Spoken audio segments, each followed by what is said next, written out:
भारताच्या अध्यक्षतेखाली तिसरी व्हॉइस ऑफ ग्लोबल साऊथ शिखर परिषद आयोजित. दहशतवादासह इतर समस्यांविरोधात ग्लोबल साऊथ देशांनी परस्परांना बळ देण्याचं पंतप्रधान मोदींचं आवाहन.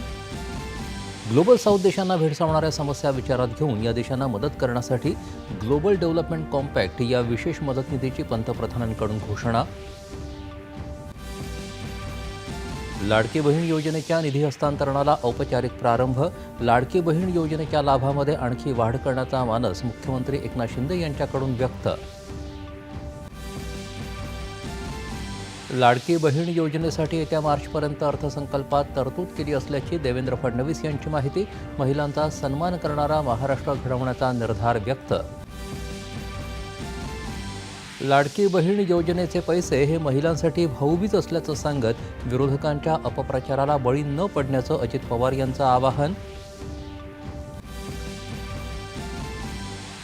कोलकाता महिला अत्याचार प्रकरणाच्या निषेधार्थ आपत्कालीन सेवा वगळता भारतीय वैद्यकीय संघटनेचा 24 तास देशव्यापी संप सुरू. देशभरात डॉक्टरांची रुग्णालयाबाहेर निदर्शनं. वैद्यक क्षेत्रातल्या व्यावसायिकांच्या सुरक्षेसाठी सर्वतोपरी प्रयत्न करणार.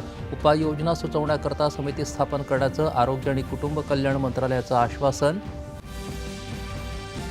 गाझापट्टीमध्ये युद्धबंदीच्या नव्या अटी हमासनं फेटाळल्या.